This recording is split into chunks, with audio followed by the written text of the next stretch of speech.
Olá, seja muito bem-vindo aqui na Web TV APMP. Hoje nós vamos falar sobre o lançamento de um livro, Comentários ao Código de Processo Civil de 2015, Incidente de Assunção de Competência, Incidente de Demandas Repetitivas, de autoria das doutoras Débora Pierre e Evelise Pedroso Teixeira Prado Vieira. Você é o nosso convidado para acompanhar esta entrevista. E eu estou aqui com a doutora Débora Pierre, que vai falar como foi feito este livro. Doutora Débora, muito obrigada pela presença. Obrigada pelo convite. Por gentileza, suas considerações iniciais. Então, essa obra, que a gente chama de livro, mas na verdade nasceu de um ensaio decorrente da nossa preocupação em torno desse nova ferramenta que é o Código de Processo Civil, em vigência desde março de 2016. É um código que veio no momento onde há uma convergência em torno da coletivização das decisões. Nós trabalhamos no nosso país com uma cultura de jurisprudência e esse código trouxe para nós dois elementos, basicamente, dentre vários elementos, dois elementos muito importantes que dizem respeito à cultura dos precedentes. Nosso país é um país que segue uma linha romano-germânica e agora estamos nos habituando com uma tradição que vem do direito anglo-saxão. Isso num país continental como é o nosso, nos deixa um tanto quanto preocupados, porque a cultura dos precedentes precisa, de certa maneira, dar abrangência às demandas que são múltiplas em nosso país, mas de toda sorte pareceu um grande desafio o estudo dessas ferramentas e não poderíamos, então, nos dedicar à totalidade dos institutos processuais que estão em vigor, mas centramos foco em 3 ou 4, vamos dizer, novidades, 3 ou 4 institutos que trouxeram novidades para que a gente pudesse, de toda sorte, auxiliar os colegas. Esse é o objetivo principal do trabalho. Mas aquilo foi crescendo, foi se avolumando e nós percebemos que não só auxiliar os colegas, mas trazer uma contribuição à comunidade jurídica. Então, aquilo que primeiro era só um ensaio foi ganhando corpo e esse corpo devemos, com toda certeza, à juventude trazida pelos analistas e estagiários que num trabalho de colaboração profundo, de pesquisa profunda, nos auxiliaram na formatação dessa obra. Quais tópicos, dentre os tópicos, né, o que o leitor poderá apreciar no livro, na obra? Então, o Código de Processo Civil brasileiro trouxe, evidentemente, muitos institutos, mas trabalhamos, porque estamos na Procuradoria, especialmente Procuradoria de Difusos, com, vamos dizer, 3 institutos básicos, 3 grandes raízes. A primeira diz respeito ao incidente de assunção de competência. Esse incidente de assunção de competência vai permitir que os tribunais acabem por formatar a jurisprudência com prevalência no estado de São Paulo. Também cuidamos dos incidentes de demandas repetitivas, esse com um grau de repercussão um pouco maior, e um trabalho, vamos dizer, de observação da mudança dos regimentos internos, especialmente do Tribunal de Justiça. Pudemos, então, captar que esse instituto pode ser manejado tanto na primeira instância, então, diz respeito aos colegas da Promotoria de Justiça, como também nós, procuradores de justiça, onde o papel do Ministério Público se mostra valorizado pelo legislador. A beleza do estudo desse trabalho tem muito a ver com a força e a grandeza da nossa instituição. E, nesse sentido, então, houve uma espécie assim de contaminação propícia e proveitosa entre todos os analistas que, de fato, colaboraram conosco. Faço referência também aos estagiários que se dedicaram muito no aprendizado, principalmente na elaboração de um trabalho científico. Mas voltando, então tínhamos o incidente de assunção de competência, temos o incidente de demandas repetitivas e como estamos na segunda instância, não poderíamos deixar também de contribuir com as alterações que se mostram sensíveis no campo dos recursos. Então, o nosso trabalho, que inicialmente voltava-se a atender a demanda interna, com certeza poderá ser aproveitada. Eu tenho bastante orgulho de dizer que essa obra vai sim estar nos computadores, porque ele é digital, de muitos daqueles que militam na área do contencioso. Esse é um instrumento, é uma ferramenta que será útil a quem trabalha e milita no foro, vamos dizer assim. Exatamente. Então, esse é o público-alvo, né? Quem milita no foro, quem trabalha nesta área. Quem mais poderia apreciar essa obra? Quem mais poderia, para faculdade, alunos de direito? Então, a nossa intenção, como disse, inicialmente era apenas de fazer um ensaio e uma espécie de manual. Mas temos certeza que a grandeza do trabalho, a dedicação, o grau de dedicação, e eu até faço aqui um agradecimento aos procuradores de justiça, que, de certa forma, permitiram que os analistas dedicassem parte do seu trabalho à nossa demanda. Foram várias reuniões, muitas pesquisas. Então, quando se pesquisa, se elabora um texto com maior gigantismo. E isso, com certeza, se transforma num mecanismo de doutrinação daqueles que vêm chegando. Nunca tivemos a pretensão de elaborar um trabalho, vamos dizer, para níveis mais elevados, como de pós-graduação. Mas temos certeza que os bacharéis poderão também utilizar. E aqueles que militam no dia a dia poderão se socorrer da compreensão desses novos institutos. São verdadeiramente institutos que não tinham relação aqui na doutrina brasileira. Então, temos certeza que isso poderá ser utilizado como ferramenta básica, vamos dizer assim. A senhora fez o livro com a doutora Evelise Pedroso, né, que é Isso. também procuradora de justiça. Queria que a senhora falasse um pouquinho das autoras, né, e dos colaboradores. Então, somos duas procuradoras de justiça. A doutora Evelise é emérita e uma pessoa bastante dedicada ao trabalho científico, é conhecida na área de defesa do patrimônio público. Então, não tínhamos outra forma senão nos unirmos, né?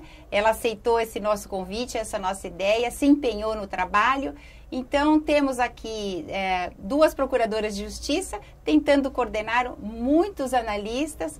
O nome dos analistas estão aí na capa do livro e a minha própria analista se viu envolvida, minha estagiária também se viu envolvida e eu posso dizer que eles se dedicaram demais.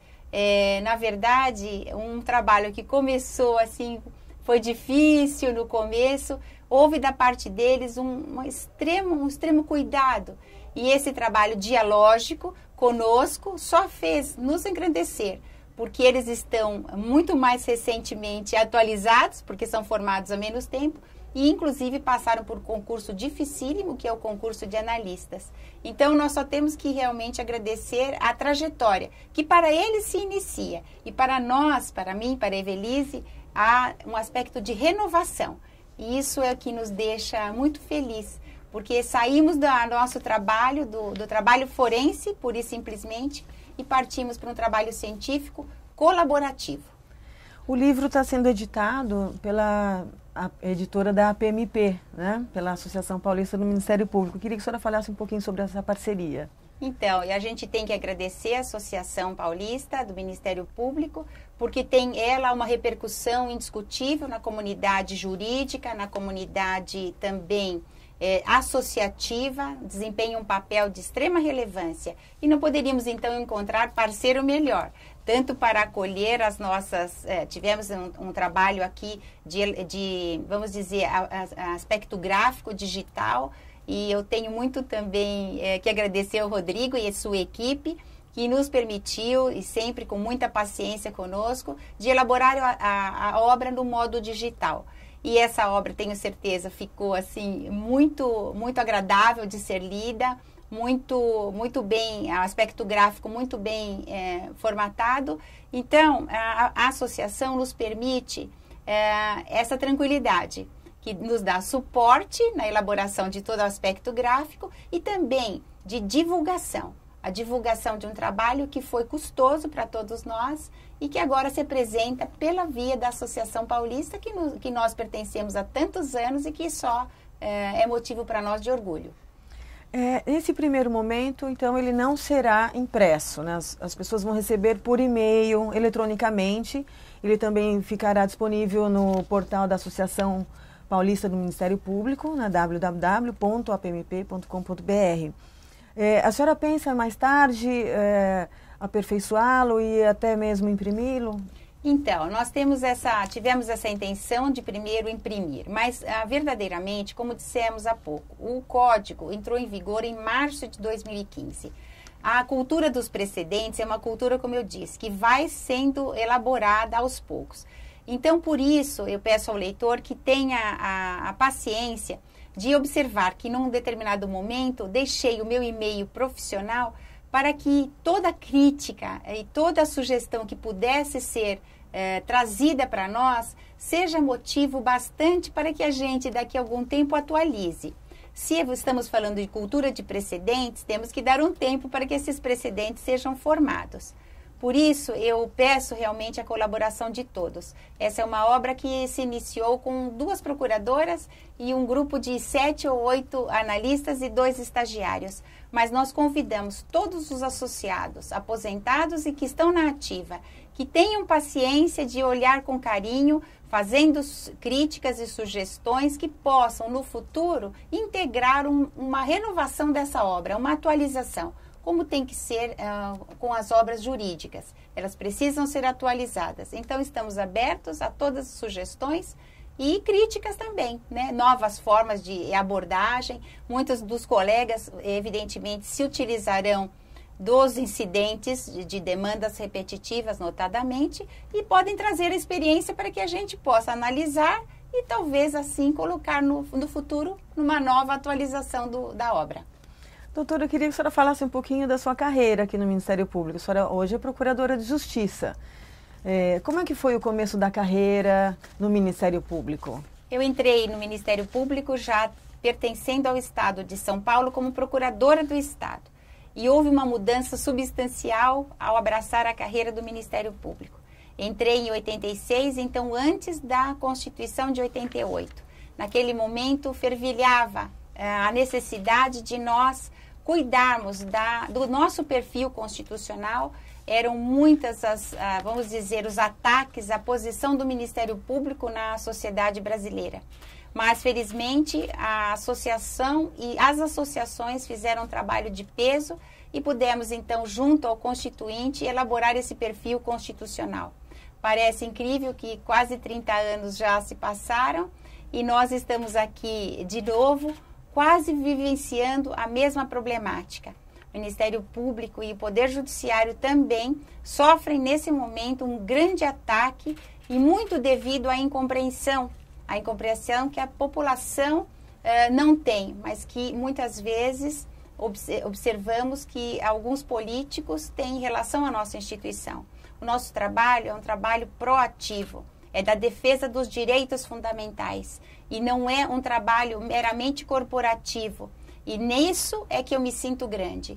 Eu não estou numa corporação, eu sou membro do Ministério Público, o Ministério Público que eu escolhi e que eu ajudei a formatar na Constituição de 88. No mais, são as situações e são as vivências que tivemos como promotora, que pouco tempo passou no interior, diferentemente dos colegas hoje, que têm um período mais longo para curtir aí, a atividade de promotor. É uma atividade que me trouxe logo para São Paulo. Como promotora de falências, fiquei 13 anos, inclusive trabalhando com liquidação extrajudicial. E aprendi muito, aprendi com os colegas que ali estavam, aprendi a atividade política de direito fundamental, atividade política no destrinchar do nosso papel constitucional. Dali saí para a Promotoria do Consumidor e da Promotoria do Consumidor para a Procuradoria de Difusos, onde trabalhamos com interesses, como o próprio nome está dizendo, meta-individuais. Deixamos de lado, então, interesses individuais ou individualizados, salvo, no caso do consumidor, para direitos de grande relevância no aspecto da sociedade. No que diz respeito ao patrimônio público, o nome já diz por si só. Vivemos um momento quase, vamos dizer, glorioso, onde vemos, de fato, esse patrimônio público pertencer à sociedade e ser debatido por ela. A probidade administrativa, que antes nem se discutia num país como o nosso, hoje ocupa salões, bares, escolas, enfim, todos estão discutindo. Não há quem não discuta isso. Mas temos também a defesa do meio ambiente, tão importante num país com a nossa envergadura. Temos que pensar na defesa da cidadania, temos que pensar na população, nas minorias. E nesse sentido me sinto orgulhosa de pertencer a uma procuradoria que compõe um time de defensores desses valores sociais. E sem prejuízo de ter uma postura congruente com aqueles colegas que militam na área criminal, como já militei, ou na área da família, tão às vezes não compreendida. E nesse sentido, a minha carreira já há 30 anos, pretendo estar aqui enquanto eu for feliz. E eu sou feliz. Nesse momento, então, mais feliz ainda por ter uma colaboração científica. Saí da universidade, né, eu que tenho doutorado já, a custo de muito sacrifício. Até digo aos colegas, sempre que for necessário, esse sacrifício em prol do conhecimento, devemos sim nos dedicar. E agora temos essa obra que, como eu disse, nasceu quase como um ensaio e se vê consagrada aqui com a benesse, sim, da Associação Paulista do Ministério Público. Tá certo, doutora. Muito obrigada pela entrevista. Obrigada a todos. Viu? Obrigada. Bom, a obra Comentários ao Código de Processo Civil, 2015, Incidente de Assuntos de Competência, Incidente de Demandas Repetitivas, já está disponível no portal da APMP, www.apmp.com.br. Já foi enviado o link para todos os associados da associação. Muito obrigada pela audiência. Continue aqui no canal da APMP. Obrigada.